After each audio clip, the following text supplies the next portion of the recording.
Uma ideia ousada, apenas um canal, uma experiência, vídeos originais, um humor diferente e uma estética marcante. Gendast construía um público de seguidores, reunindo-os em um espaço dedicado a jogos medievais através de seu canal. Atingiu um ápice com milhões de visualizações, colaborações e uma comunidade engajada que se identificava com sua autenticidade, até o dia em que o canal desapareceu. E assim começou a investigação.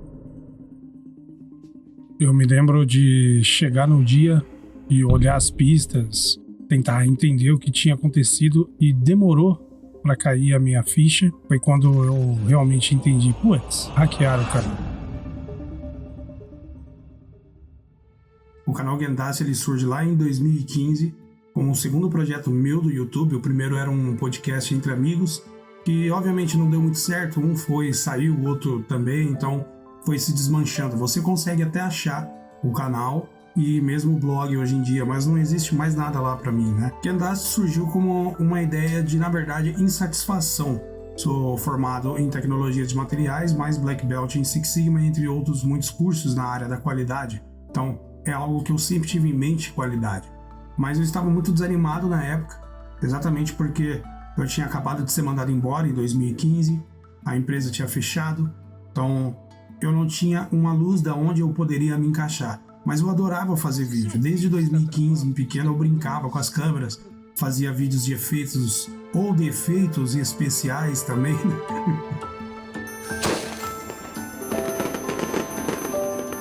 E aquilo foi montando o que eu queria fazer com o canal Gendast, porque eu lembro que a gente gravava na faculdade outros vídeos de brincadeira, assim, sabe? Uma coisa muito doida na época, mas não tinha qualidade, não tinha um começo, meio e fim. Nessa época, em 2015, eu tinha cerca de 750, mais ou menos, inscritos. Eu já tinha monetização, mas foi logo naquela época da transição do YouTube, quando ele pediu 10 mil horas e 1.000 inscritos, exatamente por causa dos irmãos Pauls, que fizeram aquela parafernália no Japão na época. Então muita gente foi prejudicada, eu tava no meio, então eu acabei perdendo a monetização. Obviamente aquilo foi um desânimo, muita gente desistiu na época, mas eu continuei lutando, porque eu lembro que os comentários dos meus vídeos eram uma coisa sensacional. Para mim, eu achava que eu tava fazendo muita besteira, que eu não gostava, como eu disse.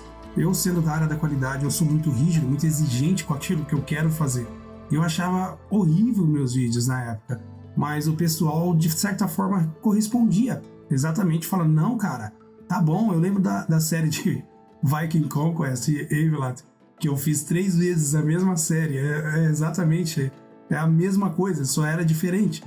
Porque eu não gostava da série, então eu refazia ela de novo. Aí depois eu refazia de novo, aí virava Viking Conquest Remaster, remake do remaster. Era uma bagunça total, cara. Mas o pessoal correspondia muito bem, cara. A minha audiência eu sempre fiquei chocado, na verdade, com o tanto de pessoas que atraíam pro canal.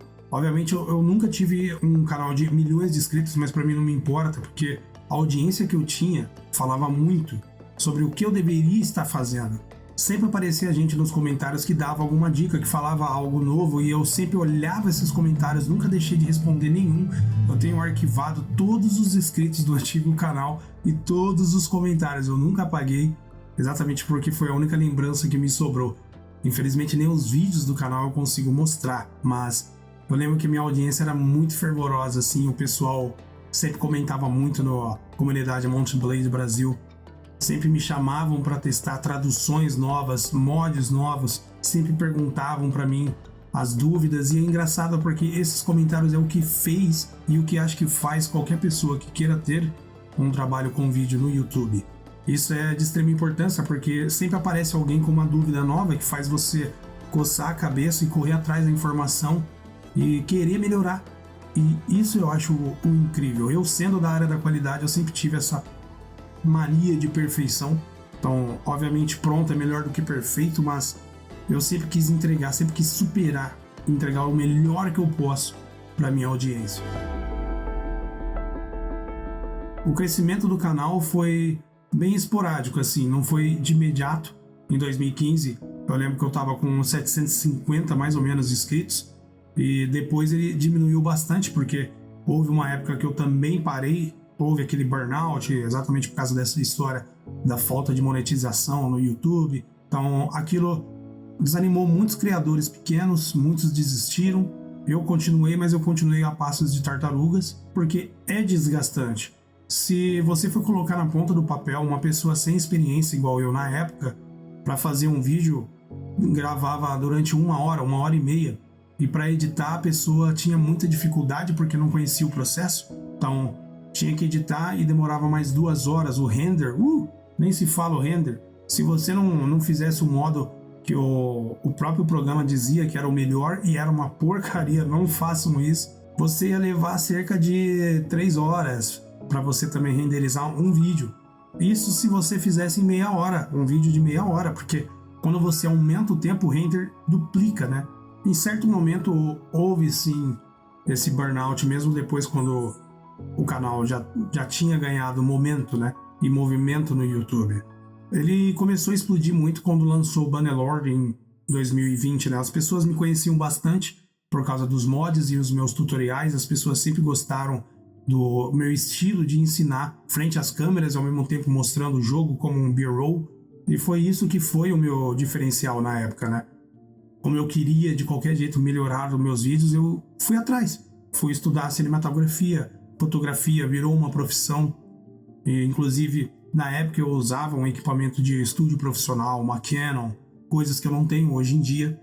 Puramente eu uso o meu celular e a luz do dia para poder fazer qualquer vídeo que eu tenha que aparecer frente às câmeras. Então, esse conhecimento do canal Gendast contribuiu para uma profissão, porque eu ganhei dinheiro, eu abri um negócio com isso que durou um bom tempo, até que eu tive que vender esse equipamento para, infelizmente, pagar dívidas. E isso, de certa forma, gera, sim, aquele desânimo, não é?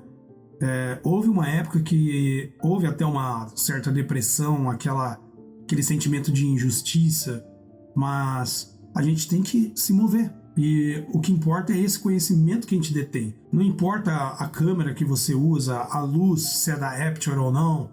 O que importa é o seu conhecimento. Se você tem um simples celular, você sabendo como colorir a imagem, como gravar, como utilizar a luz, você sempre pode obter o melhor resultado porque você detém o conhecimento e não o equipamento. O pessoal percebeu em certo momento que eu comecei a parar de postar, porque em 2021, após a crise do Covid, né, que todo mundo passou por ela, e foi o que afetou muita gente também. Para mim, na época eu trabalhando com edição de vídeo, até que consegui algum dinheirinho, mas foi um tapa na cara para todo mundo, para a humanidade inteira do mundo, né? Então, em 2021 foi quando eu tive que voltar para a CLT, que obviamente os custos, os gastos, nunca é fácil para ninguém. E essa correlação entre o canal e ao mesmo tempo o trabalho em CLT que te exige demais, estava muito difícil. Então esses foram os primeiros sinais do meu burnout, do meu desgaste. O pessoal acho que repara, eles comentam, né? Quando que vai aparecer mais vídeos, quando que vai sair o Bannerlord. Pô, eu achei que esse vídeo você ia fazer tal coisa e você falou outra. São esses pequeninos sinais que vão te dando esse momento e ao mesmo tempo você cria essa amizade, esse sentimento com a sua própria audiência. E é isso que é o importante, você entender a sua própria audiência e, cara, ser transparente. A melhor coisa é você perguntar, se você tem dúvida, faça um post, faça um vídeo, pergunte, gente, eu tô, sei lá, passando numa situação e eu gostaria de saber a opinião de vocês, eu posso parar durante uma semana? Muitas pessoas fazem isso até. Chega a ser normal, porque infelizmente esse desgaste, esse cansaço, burnout, ele acontece o tempo inteiro no YouTube. Porque a mente humana, ela sempre vai querer mais. E quando a pessoa lança um vídeo, às vezes ela espera um resultado e não é de imediato. O YouTube é algo que é impressionante. Um vídeo que não tem nenhuma visualização, zero, ele pode explodir daqui a um dia, depois uma semana, ou um mês, um ano. Tem vídeos que o pessoal lança e só vai acontecer depois de anos. Isso é o caso do MrBeast. Eu acho que sim. Se a pessoa que está realmente querendo trabalhar sério com vídeos no YouTube, ter um canal, virar um youtuber, eu não sei qual que é o termo que o pessoal usa hoje em dia, ele tem que se reinventar. No meu caso, eu parei de fazer aqueles conteúdos de joguinhos pelo mapa só de falar e gravar a tela, porque eu mesmo, muitas vezes eu não assisto esse tipo de coisa, eu acho muito maçante e demora demais, então eu comecei a criar vídeos curtos de 20 minutos, mas que entregavam alguma coisa. Não com super edições, que também eu acho que você repetir várias piadas e vários memes também se torna uma piada sem graça. Então você tem que ter esse balanço, que foi o meu caso. Eu comecei a reinventar os meus vídeos de formas que eu comecei a criar microfilmes sempre no início do vídeo e fazer, obviamente, as piadas durante o gameplay, mas fazer cortes dinâmicos e rápidos para que eu não tenha que mostrar o caminho de Suadia até inteiro nos Khergitas. Então eu cortava essa meia parte, só mostrava coisas que realmente eram interessantes. Mas o grande diferencial que foi o canal Gendashi é porque eu criava esses microfilmes. Houve um projeto que eu fiquei muito feliz. Foi assim que eu comprei o meu primeiro microfone real, porque todos os outros que eu tinha eram uma porcaria, que era o BM800. E eu gravei toda a história de Cauradia, né? Eu contava ali em detalhes. O pessoal achou muito da hora. Acho que foi a primeira vez que o pessoal falou: pô, mas dá pra fazer isso com jogos? E esse é um projeto que, desde aquela época, nunca saiu da minha mente. Eu sempre gostei de fazer esse lore, esses contos da história de um certo jogo, né? Então, eu amo quando a gente faz isso. O problema é que demora muito tempo. Então, às vezes é muito desgastante. No caso, eu acho que de muitos youtubers, eles não têm uma equipe. A menos que você tenha um canal muito grande para você poder pagar uma equipe. Mas a grande maioria deles tem que se virar, cara. Tem que fazer sozinho. Então, às vezes você cumprir o cronograma que você tem no canal, sei lá, um vídeo por dia, ou 3 vídeos na semana, e ao mesmo tempo fazer esse tipo de conteúdo, igual um documentário, por exemplo, demora muito tempo, cara. E aí eu acho que isso é um dos pontos que, quando sai, não tem o resultado que o cara esperava, e é quando eu acho que tem esse desgaste. Ocorre bastante esse tipo de coisa. A decadência ela ocorre cerca de 2022. Eu já tinha parado, acho que um bom tempo de postar vídeo, postava acho que uma vez por mês já.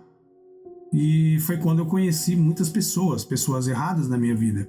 Isso entra já numa parte bem pessoal, que isso me levou a acabar me mudando e morar para Santa Catarina durante um ano. E durante esse processo, essa transição de São Paulo para Santa Catarina, demorou um tempo para mim conseguir levar o meu computador na época para lá. E é engraçado como é que o destino é, né? Eu fui para lá exatamente porque eu tinha um projeto de um quarto canal com essa pessoa. Mas chegando lá, obviamente a pessoa desistiu do projeto, me pressionou muito para ir para lá, e quando a gente chega a pessoa desiste, some. Então agora estava eu sozinho, sem família, sem emprego, porque eu larguei meu cargo de líder daqui em São Paulo porque eu acreditei que ia dar certo lá, né? Sim, são erros da vida. E o que é mais engraçado é que assim que chegou o meu PC que meus pais enviaram para mim, eu não sabia a voltagem da cidade. Então, em São Paulo, eu sempre fui acostumado com 110. Obviamente, quando a gente liga, bum! O PC vai embora e começa a dar um monte de problema. Durante um tempo, ele ainda consegue se manter e ligar por algum milagre, mas, obviamente, depois ele desiste da vida, desiste de trabalhar. Não sei o que aconteceu. Aí agora ele não sobe imagem. Pior que eu não sei nem pra quem é. Eu não tenho nem como levar isso aí a alguma assistência técnica, né? Senhores, eu sei que eu tinha prometido uma série de Mount Blade excepcional, mas eu tinha até gravado 3 episódios, eu ia começar a subir eles, me escrevendo o resto, porque vocês sabem que eu gosto de sempre fazer algo mágico e não simplesmente cuspir episódios na internet. Porém, temos o mesmo problema do passado. Meu HD, infelizmente, acho que ele se corrompeu. Ele liga, desliga e não dá mais sinal de vida. Então, eu acho que eu vou ficar devendo para vocês mais um tempo até eu conseguir dinheiro para conseguir restaurar esse HD e comprar um novo. Foi uma situação bem complicada para mim, porque agora eu já não tinha mais o computador para fazer vídeo. Eu lembro que eu postei uma foto assim que o computador chegou lá em Santa Catarina para mim, E o pessoal que acompanhou o canal provavelmente vai lembrar. Eu fiquei todo feliz, eu falei assim, agora a gente vai fazer vídeo e eu consegui, sequer 2 dias depois, falar pra eles, olha, deu merda, cara. Porque eu já nem tinha mais o PC pra fazer isso. E o problema é que acho que daí foi quando eu realmente caí nessa armadilha e fiquei extremamente depressivo e desanimado, né? Porque eu ainda tinha o canal na época, mas já não tinha mais como fazer. A internet lá, por exemplo, eu não tinha o Wi-Fi, então eu roteava a internet do meu plano, do 4G, para poder subir vídeo, para poder fazer algo. E, cara, eu lembro que para baixar o Monte Blade foi o meu plano inteiro do mês, e eu não tinha onde arrumar mais dinheiro. Eu trabalhava como peão, né, como operador, porque você nunca vai entrar numa empresa como líder. Mesmo que eu tivesse saído de São Paulo como líder lá, não existia essa possibilidade, né? Todas as vagas nunca tava dando certo para mim. Nessa época foi bem confuso e bem difícil para mim, né? Eu não acredito que foi totalmente errado. Eu acho que toda vez que a gente tenta algo novo, é válido. E isso sempre gera uma experiência, seja espiritual, de vida, pessoal, muito grande pra gente, né? Então, eu naquele momento, sem ter o dinheiro que eu precisava, passando certas necessidades, óbvio, né? Que às vezes eu também não tinha nem a água, nem o que comer, então isso faz a gente querer crescer, faz a gente querer sair do buraco. Apesar da depressão, porque agora eu já não tinha mais como fazer vídeo, não tinha como ir ao PC, a minha alegria era ir no pier, falar com Deus. Eu morava em frente ao mar, graças a Deus era um local muito abençoado, muito bonito. Mas demorou bastante tempo, cerca de 8 meses, para mim conseguir voltar para São Paulo, né? E nesse período eu acho que eu nunca fui abandonado, Deus nunca me deixou na mão. Eu lembro de um amigo, sabendo da minha história, né? Ele me convidou para trabalhar fora no meu serviço, que eu entrava às 5 da manhã e saía às 1h30. Aí pegava das 2 com ele até às 8, 10 da noite, fazendo um serviço de pintura, de esse tipo de coisa. Então, aquilo foi um projeto, acho que até de Deus, na minha vida, porque era a minha alegria. Eu gostava de correr de manhã, saía para correr, porque é um local bem abençoado, bem seguro, e ao mesmo tempo falava com ele. Mas esse tempo fez com que eu pensasse em ideias novas assim que eu chegasse em São Paulo, né? Que eu já tinha planos também para sair daqui e voltar para minha casa, para poder dar continuidade na vida. Eu voltando para São Paulo, minha primeira coisa foi projetar um novo computador. Demorou cerca de 2 semanas para mim conseguir entender e arrumar, né? Ter o dinheiro necessário para poder arrumar o meu computador que tinha queimado e produzir o meu primeiro vídeo. Foi um vídeo, eu lembro, de uma série de Monte Blade que eu estava iniciando, exatamente sobre um cara que tinha sido abandonado, uma reviravolta na vida, e no final ele vencia. Essa série nunca foi terminada porque 1 semana depois foi quando tudo aconteceu, né? A comunidade na publicação desse vídeo foi bem legal, eles apoiaram bastante. Tipo, se eu ganhava em torno de 1.000 visualizações, o vídeo ele realmente veio bastante mais gente do que isso. Eu não lembro números exatos, mas eu lembro que falou, pô, o cara voltou, né? Sempre aquela história muito legal, você vê a audiência sempre estando em contato contigo, né? A plataforma, ela, na minha opinião, ela ficou com vazio por causa do meu estilo.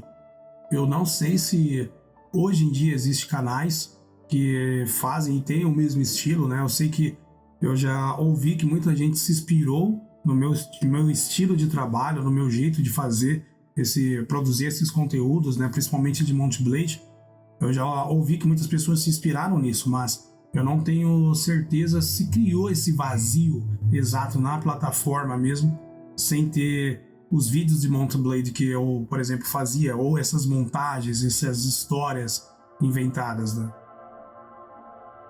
Acontece que depois que eu chego em São Paulo, eu arrumei esse PC e o canal tinha ficado parado, porque eu não tinha como mexer nele, né? YouTube Studio na época no celular não era muito bom e eu não tenho ideia, para ser sincero, de como o cara teve acesso, mas eu corri atrás.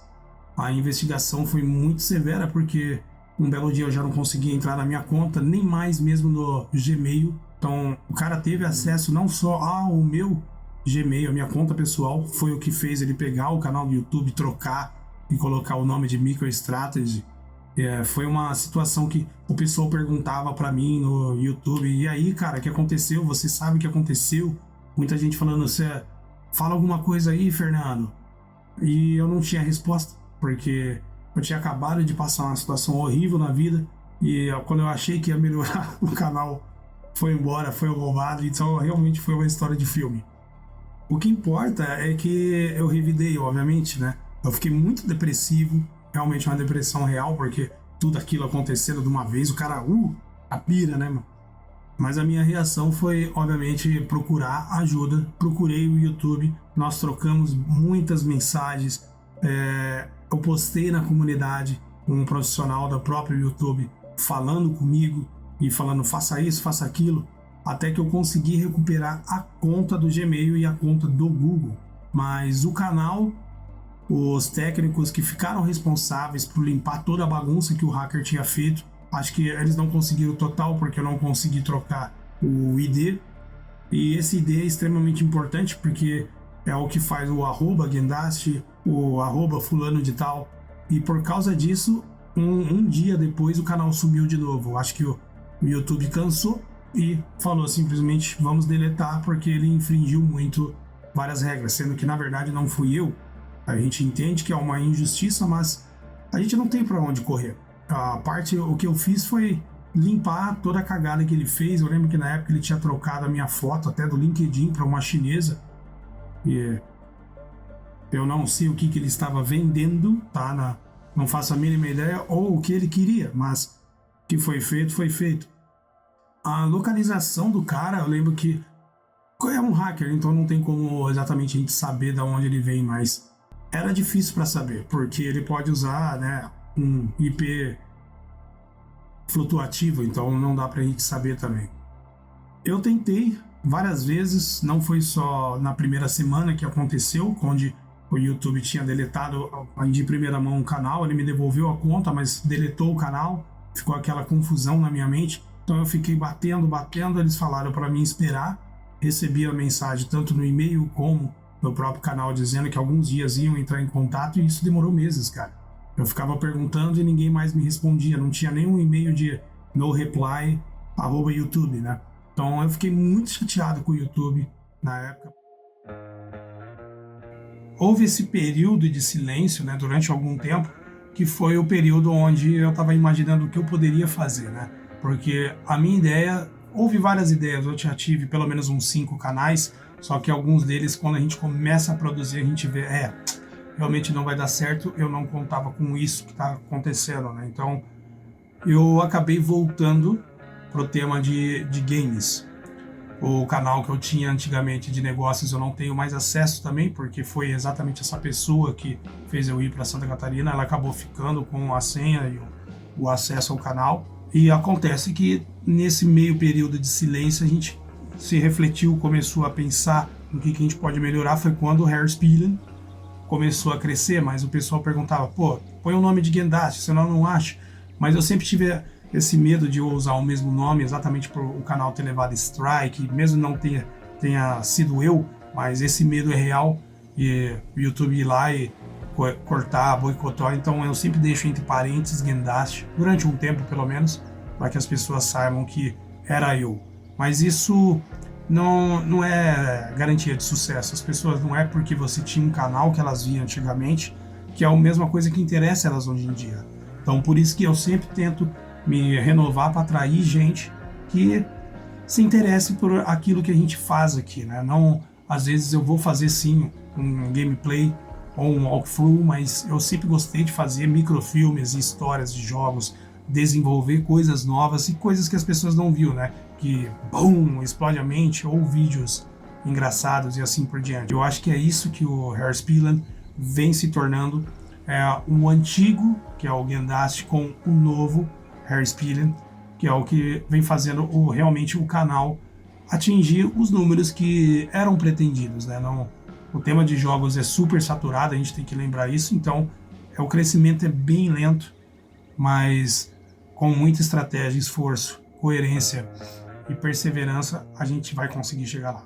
Quando eu voltei, eu realmente postei algumas coisas do Bokorongo, das facções de Kauraja, do vídeo da história de Control, que foi as únicas lembranças que eu consegui manter, que eu tinha realmente guardado no meu celular, não foi nem no HD que também foi embora, né? Os 2 HD que eu usava antigamente, eles já não existem mais.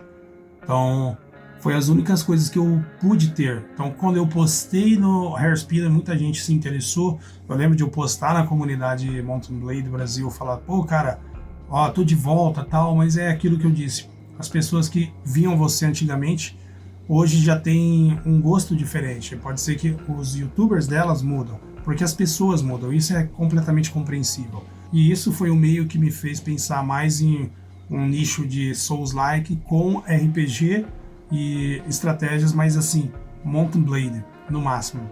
E não fugir muito, não tentar abrir muito esse leque. Além dos vídeos de lore que eu adoro fazer, esses vídeos mais cinemáticos ou vídeos engraçados. Eu acho que é isso que Hairspiller vem alcançando nesse meio tempo.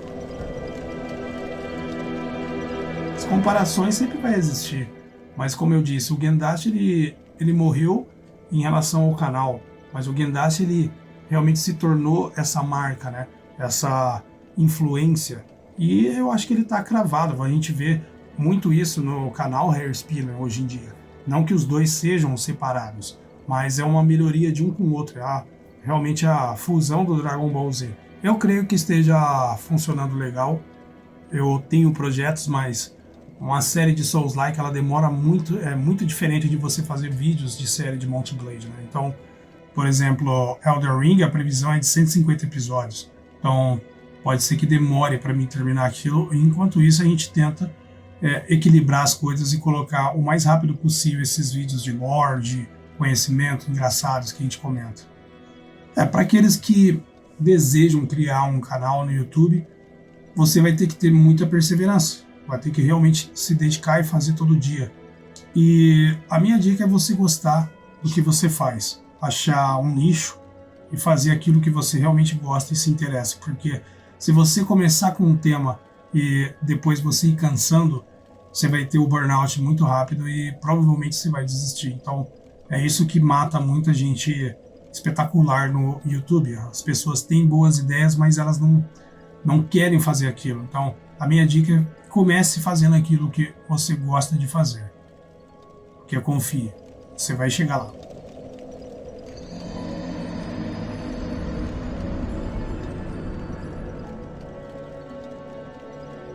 Eu que agradeço pelo tempo que você compartilhou e pela entrevista. Obrigada. É isso, muito obrigado.